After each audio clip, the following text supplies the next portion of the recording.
Il est 10h30. L'enquête sur la mort de la petite Lola, dont le corps a été retrouvé dans une malle à Paris, est en train de basculer dans l'horreur. Les circonstances étaient déjà dramatiques et sordides sur les premiers éléments de cette enquête, mais ce qu'on apprend ce matin, Alexandra González, est absolument épouvantable. On l'apprend parce qu'il y a 2 personnes qui ont été mises en examen, et ce qui nous éclaire sur ce qui s'est passé, ce sont les chefs de mise en examen, les chefs d'accusation qui ont été retenus par le juge d'instruction. Alors, pour l'instant, ils n'ont pas encore été mis en examen. En revanche, une information judiciaire est ouverte. Ils vont être présentés à un juge d'instruction, vous avez raison, dans la journée, en vue de cette mise en examen. Et cette information judiciaire est ouverte pour meurtre sur mineur, en lien avec un viol commis avec acte de torture et de barbarie. Voilà, les chefs d'accusation se suffisent. Ce qu'on peut dire, c'est que donc, cet enfant a subi les pires sévices avant sa mort. Voilà, donc vous avez bien fait de rectifier, évidemment, Alexandra. C'est une mise en examen à venir, en effet, voilà. Mais l'information judiciaire... Examen à venir, l'information judiciaire ouverte. Donc, il y avait 4 personnes qui étaient encore en garde à vue hier soir. Ces gardes à vue se sont terminées dans la nuit. Parmi les gardes à vue, il y a donc la principale suspecte, âgée de 24 ans. Il y avait également sa sœur, mais qui a été laissée libre, sans poursuite judiciaire, et 2 autres hommes. Sur ces 2 autres hommes, un autre, comme la principale suspecte, va rencontrer donc un juge d'instruction, je vous le disais, en vue de son éventuelle mise en examen. Lui est soupçonné d'avoir aidé la principale suspecte à transporter le corps de la jeune enfant. En revanche, selon nos informations, la jeune femme de 24 ans est soupçonnée d'avoir commis seule le meurtre de cet enfant. C'est le résultat de la garde à vue qui permet de donner ces éléments, ou est-ce que c'est aussi l'examen du corps de la fillette?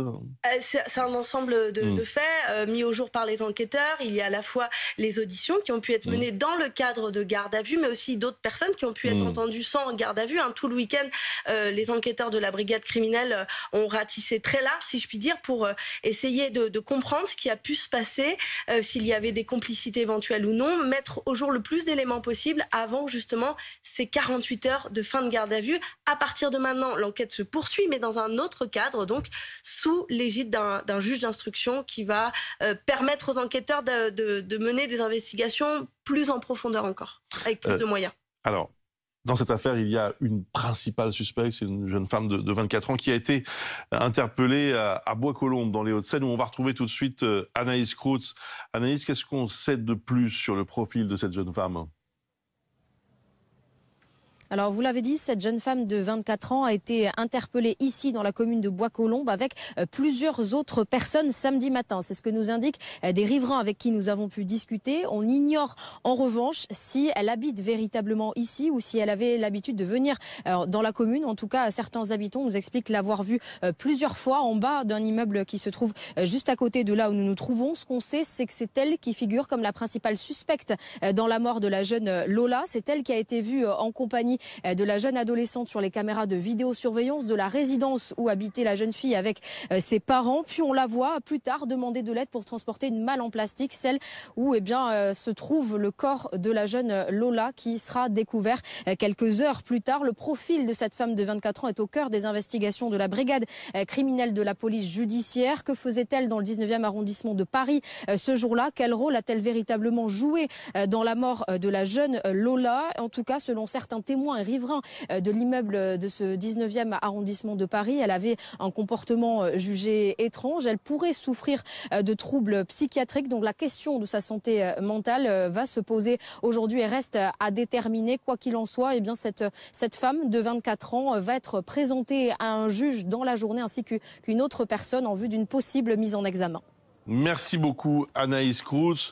On va aller tout de suite maintenant dans le collège où était scolarisée cette adolescente. Boris Karlamov est au collège Georges Brassens à Paris dans le 19e arrondissement. Le ministre de l'Éducation nationale vient d'arriver sur place. Oui, Pavandiaï qui est arrivé ici il y a seulement quelques minutes en compagnie du recteur de l'Académie de Paris ainsi que le maire du 19e arrondissement. Alors 3 jours après ce drame, l'émotion est encore très vive ce matin au collège Georges Brassens. Un moment très difficile tant pour les professeurs que pour les élèves. C'est pourquoi une cellule psychologique a été mise en place depuis ce matin. Je vous propose d'écouter le témoignage d'Afida. Afida, c'est une amie de Lola. Elle est au micro de Morgane Dumont. Ça va pas rentrer dans ma tête. Je me dis non, tout à l'heure je vais la voir dans la récré, mais non. Tu vas réussir à rester au collège toute la journée là ou tu vas pouvoir rentrer avant? Je suis pas sûre, je vais peut-être rentrer avant. Et le collège qui reste donc ouvert aujourd'hui pour qu'il devienne un lieu d'échange, de libération de la parole entre les professeurs et les élèves. Un important dispositif de sécurité a été mis en place ce matin. Des agents de la ville de Paris ainsi que des forces de l'ordre sont présents. 3 jours après ce drame, eh bien, les parents d'élèves ne comprennent toujours pas ce qu'il s'est passé aujourd'hui.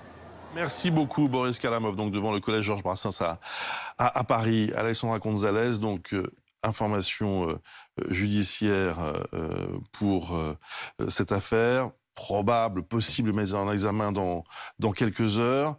Mais le mobile, que sait-on de plus sur cet aspect important, évidemment, du dossier?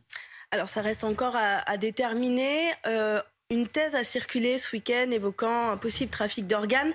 Alors pourquoi il y a eu cette information? C'est parce que la principale suspecte elle-même, après les faits dans la rue, alors qu'elle s'adressait à plein de gens, plein de passants, etc., comme ils ont pu le raconter ensuite à nos reporters, la principale suspecte a parlé de ça à un témoin qui l'a ensuite rapporté aux enquêteurs.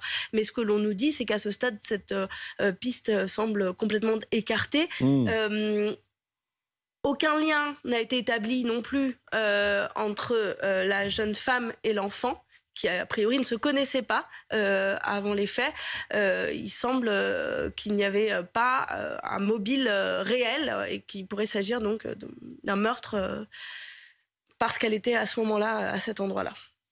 Merci beaucoup, Alexandra Gonzalez, pour toutes ces explications.